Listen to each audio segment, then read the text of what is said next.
I didn't expect the sentence to stick in my head. She'll leave you. My friend had tossed it out like it was nothing, just another warning about wasting time.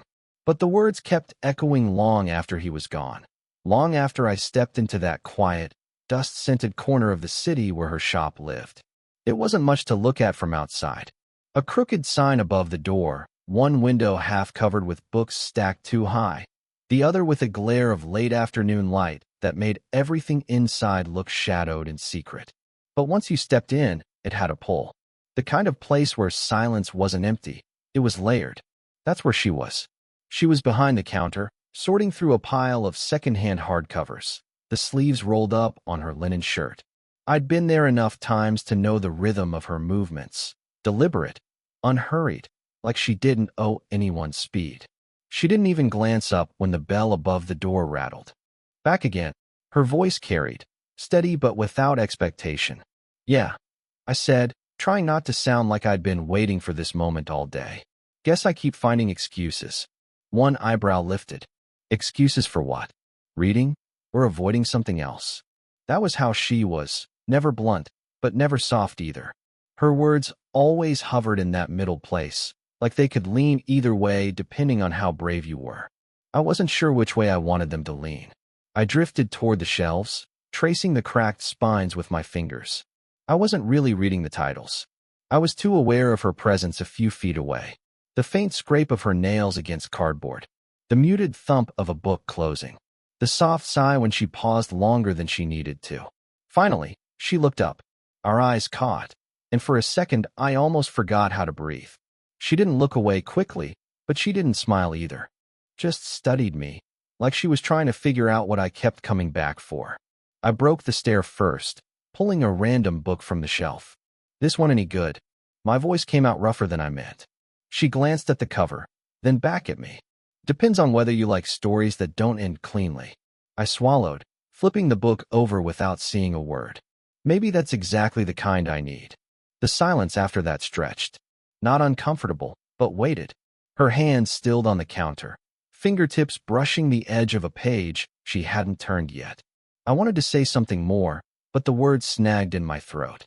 Then she did something small, barely anything at all. She reached for a mug beside her, sliding it across the counter toward me. The handle was chipped, the tea inside long gone cold, but the gesture hit sharper than it should have. "You always come in here empty-handed," she said quietly. "At least take this. You look tired." The pause before her last word was too long to ignore. I took the mug, fingers brushing hers for half a second. Too quick, too accidental, but it was enough.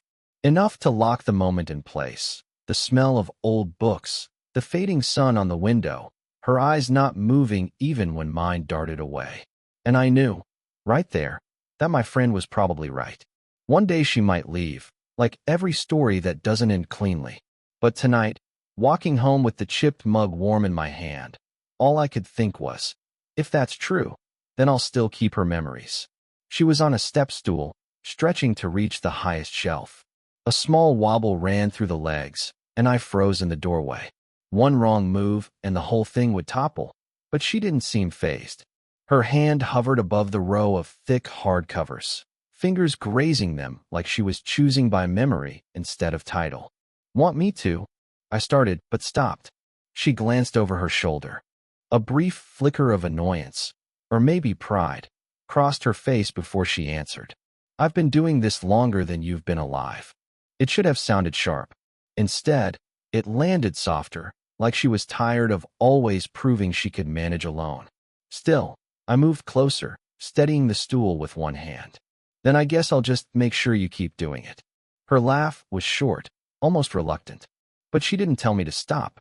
She pulled the book free, descended slowly, and when her feet finally touched the floor, she exhaled as though she hadn't realized she was holding her breath. "Thanks," she murmured, brushing dust from the cover.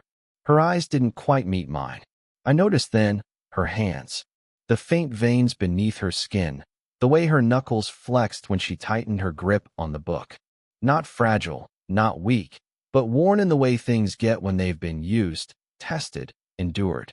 "You must get tired carrying this place on your own," I said, the words slipping out before I thought better of them. Her head tilted. Tired. I tried to smile. I mean, it's a lot, isn't it? The books, the repairs, all of it. You don't even take breaks. She smirked faintly, but her voice carried a shade lower. Breaks are overrated. The silence after that wasn't heavy, but it left space. I could hear the faint creak of the wooden shelves, the slow tick of the clock above the doorway.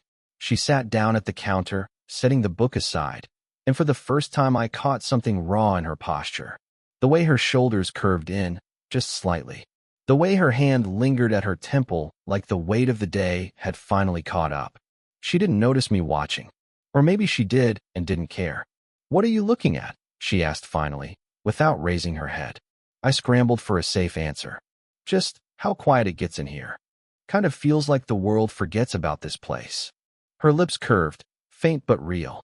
Sometimes that's exactly what I want. I didn't push. I just stood there, memorizing the small things, her tired laugh, the crease at the corner of her mouth, the way she toyed with the frayed edge of her sleeve. All the details she probably thought no one noticed. When I finally moved to leave, she lifted her eyes. They lingered longer than they should have, steady, unblinking. Something passed between us then, too soft to name, too sharp to ignore. And it followed me out the door, pressing against my chest like a secret I wasn't supposed to keep. The storm started before sunset. By the time I reached her shop, rain hammered the windows in sheets, streaking the glass so thick it blurred the world outside. The bell above the door clattered weakly, drowned out by thunder. She looked up from the counter, a candle lit near her elbow. The power was out. The room felt smaller, the shadows bending toward her in a way that made me hesitate at the threshold. "You didn't have to come in this weather," she said, voice low, warm in the dim light. "Didn't want to be anywhere else," I replied before I could stop myself. Her lips parted slightly, like she might answer, but instead she gestured to the chair near her. "Well, since you're trapped now, sit." I did. The storm rattled around us, wind whistling through the crack in the window frame. She slid half of a sandwich across the counter, torn unevenly, like she'd already taken her share. I hadn't eaten since morning, so I accepted it without a word. Our fingers brushed as she set it down, and I caught myself holding my breath too long. For a while, neither of us spoke. Just the sound of rain, the crunch of bread. I watched her more than I should have. The way the candlelight caught her hair, the faint crease between her brows when she chewed. She looked tired again, but softer in that tiredness, like the weight she carried had slipped for a moment. Then her phone buzzed on the counter. The name lit up briefly before she turned it face down. Daniel. Her jaw tightened. She didn't answer. I pretended not to notice, but my chest burned with questions I didn't dare ask. Whoever he was, the silence that followed his call changed the air. Her movements slowed, her eyes unfocused. A shadow passed through her expression, something private and uninviting. I wanted to fill the silence, to ask her who Daniel was, why she looked like she'd just remembered a wound that hadn't healed. But I didn't. Instead, I said quietly, "The storm makes it feel like we're the only two people left." Her gaze flicked to mine. For a beat, too long to be casual, we just stared at each other. The storm outside pounded against the glass like it wanted in, and the space between us shrank. Not physically, but in that fragile way where every movement, every word, risked tipping something over. I leaned forward, meaning to say more. Maybe to confess what I'd been circling for weeks. But she shifted first, straightening her posture, pulling her sleeve down over her wrist like armor. "You should get going as soon as it eases up," she said, voice steadier than her eyes. I nodded, though I didn't move. The storm wasn't easing, and I couldn't stop thinking about the way she hadn't picked up the phone. When lightning cracked and the power flickered back to life, we both startled. Our knees brushed under the counter, brief but electric. She didn't pull away, and neither did I. The shop was unusually quiet the next evening. No storm, no chatter from the street outside, just the faint hum of the overhead lights and the shuffle of pages as she pretended to read behind the counter. I hovered in the aisle longer than necessary, running my fingers along the spines of books I didn't care about. It felt wrong, being here without saying what had been circling between us since the storm. Finally, I set a book down with more force than I meant. The sound made her look up. Her eyes met mine, and for once, she didn't look away. The silence stretched until it was unbearable. I crossed the distance to the counter, each step heavier than the last. When I stopped in front of her, the air between us felt like glass, fragile enough to shatter if either of us moved too quickly. She closed the book in her hands, slowly, deliberately. "You keep coming back," she said. I swallowed. "Do you want me to stop?" Her lips parted, then pressed shut again. The pause was longer this time, and when she finally spoke, her voice was softer, edged with something I hadn't heard before. "I don't know what I want." The words landed harder than any rejection could have, because they weren't a no. They weren't a yes either. Just the kind of truth people say when they're too tired to lie. I leaned my elbows on the counter, closer than I should have been. "Then tell me, what are we doing?" Her breath hitched almost imperceptibly. She leaned back in her chair, putting space between us, but her gaze stayed locked on mine. I could see the conflict there, layered, sharp, pulling her in two directions at once. "We're not supposed to be doing anything," she whispered. "Then why does it feel like we are?" The silence that followed wasn't empty. It was thick, vibrating, like every unsaid word was pressing against the walls of the room. She shifted in her seat, her hand twitching like she almost reached for me but stopped at the last second. I forced myself not to move, not to push. My chest ached with restraint. Her voice cracked slightly when she finally spoke again. "You remind me of something I don't let myself think about anymore. And I don't know if that's a gift or a mistake." I didn't answer right away. I couldn't. My throat was tight, my thoughts tangled. So I just looked at her. And she looked back, unblinking, until the silence felt louder than any confession either of us could have made. When she finally dropped her gaze, she whispered, barely audible, "Don't make me need this." I hadn't planned to go back so soon. After what she said, "Don't make me need this." I thought she'd want distance. Maybe I did too. But my feet carried me to the shop anyway. And when I pushed open the door, she was already there, leaning against the counter like she'd been waiting for something she didn't want to admit. "Didn't expect you today," she said. I could say the same. Her laugh was quiet, flat at the edges. She didn't meet my eyes. Instead, she held up an envelope, creased, yellowed around the edges, like it had been carried around too long. "I found this last night," she said, almost to herself. I hesitated, then moved closer. The handwriting across the front was fading, but the name written there wasn't hers. It was a man's. "You don't have to." I started. "I want to." She slid the letter across the counter, then folded her arms, as if bracing for impact. "It was from a long time ago. Before you. Before all this." I didn't pick it up. Just waited. Her gaze flicked to mine, then away. He left without saying goodbye. No explanation. Just this letter, and then nothing. The words weren't bitter. They were fragile, almost matter-of-fact, like she'd rehearsed them so many times they no longer stung, but the echo still lived in her. I finally touched the envelope, tracing the rough paper with my thumb. "And you kept it?" She shrugged, but her shoulders sank. "I thought if I threw it away, I'd lose more than just him. I'd lose the proof that he was ever real." The silence hung heavy. I wanted to ask if I reminded her of him, if that was why she hesitated every time she looked at me too long. But I couldn't bring myself to say it out loud. Instead, I said carefully, "Do you still read it?" Her lips parted, then pressed together. She shook her head once, firm, like she wanted to cut the thought off. But then softer. "Last night I did. For the first time in years." Something inside me shifted. Not jealousy, though maybe a trace of it, but something deeper. A weight pressing against my ribs, a recognition that I wasn't just competing with the present. I was stepping into a shadow that had never really left her. She finally looked at me, unflinching. "You don't know what you're asking for, being here." I swallowed hard, unable to look away. "Maybe not, but I know I'm still here." Her hand twitched on the counter, fingers curling tight. She didn't reach for me, but she didn't push me away either. The letter lay between us, silent proof of a history I couldn't erase.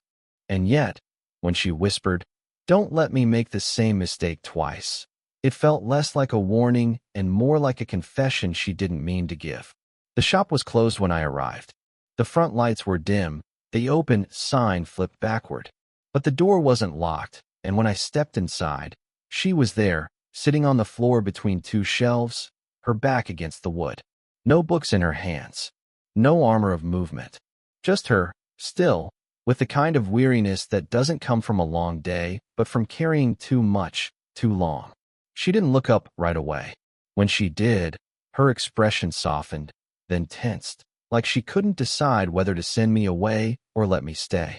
"I thought I told you not to make me need this," she said finally.